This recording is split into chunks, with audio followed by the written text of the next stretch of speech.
World War II was the largest conflict in all of human history, the largest and bloodiest conflict. And so you can imagine it is quite complex.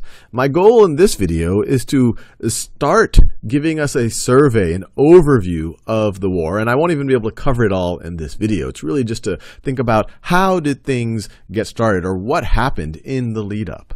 And to start, I'm actually going to focus on Asia and the Pacific, which probably doesn't get enough attention when we look at things from a Western point of view. But if we go back even into the early 1900s, Japan is becoming more and more militaristic, more and more nationalistic. In the early 1900s, it had already occupied Korea as of 1910. And in 1931, it invades Manchuria. So this right over here, this is in 1931, and it installs a puppet state, the puppet state of Manchukuo. And when we call something a puppet state, it means that there's a government there, and they kind of pretend to be in charge, but they're really controlled like a puppet by someone else. And in this case, it is the Empire of Japan. And we need to remember what is happening in China in the 1930s. China is embroiled in a civil war. So there is a civil war going on in China.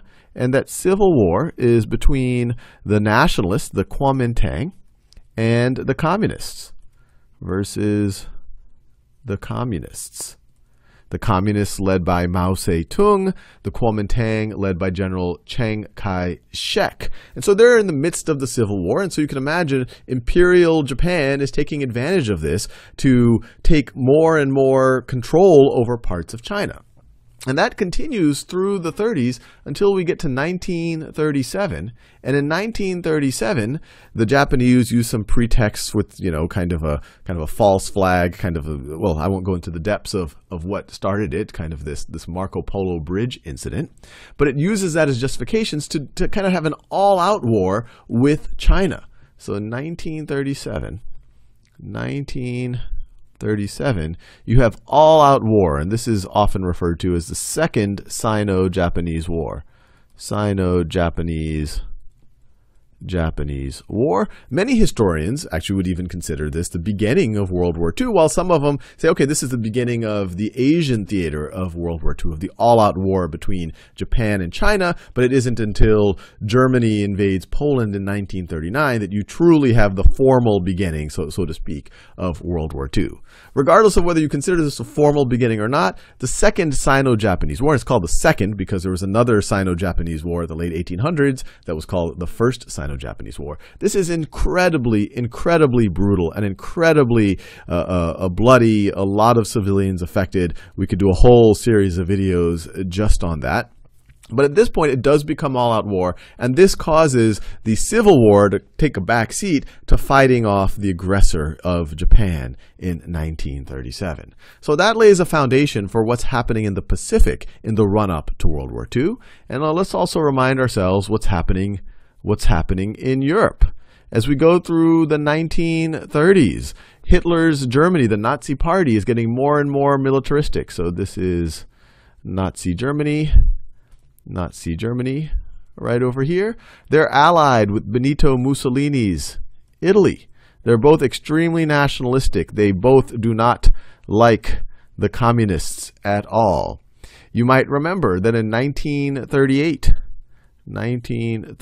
you have the Anschluss, which I'm sure I'm mispronouncing, and you also have the takeover of the Sudetenland in Czechoslovakia. So the Anschluss was the unification with Austria. And then you have the Germans taking over the Sudetenland in Czechoslovakia.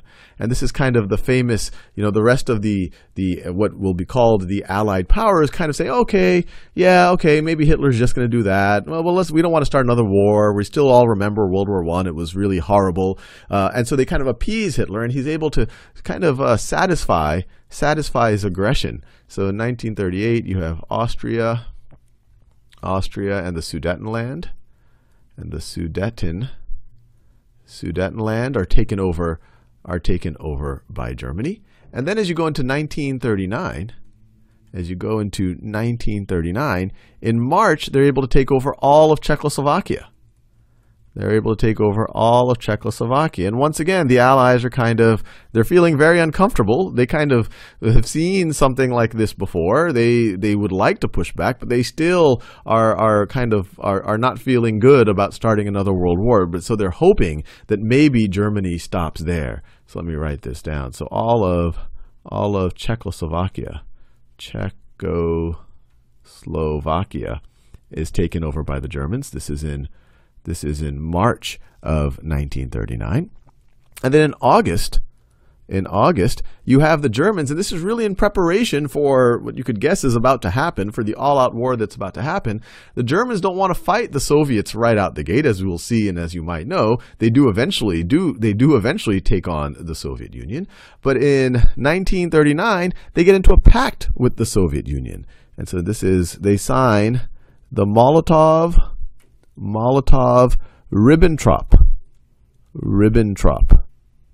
Ribbentrop Pact with the Soviet Union. This is in August, which is essentially mutual non-aggression. Hey, you do what you need to do. We know what we need to do. And they secretly started saying, okay, we're going to, all of these countries out here, we're going to create these spheres of influence where Germany can take control of part of it, and the Soviet Union, and Stalin is in charge of the Soviet Union at this point, can take over other parts of it.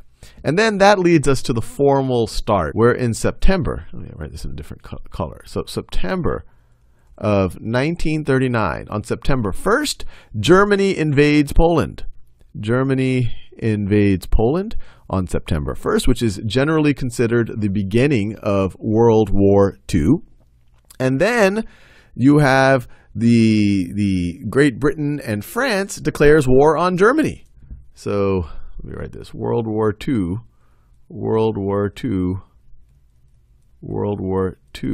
starts. Everyone is declaring war on each other. Germany invades Poland. Great Britain and France declare war on Germany. And you have to remember, at this point, Stalin isn't so concerned about Hitler. He's just signed the Molotov-Ribbentrop Pact. And so in mid-September, Stalin himself invades Poland as well. So they both can kind of carve out their spheres of influence. So you can definitely sense that things are not looking good for the world at this point. You already have Asia in the Second Sino-Japanese War, incredibly bloody war, and now you have kind of a lot of very similar actors that you had in World War I, and they're starting to get into a fairly extensive engagement.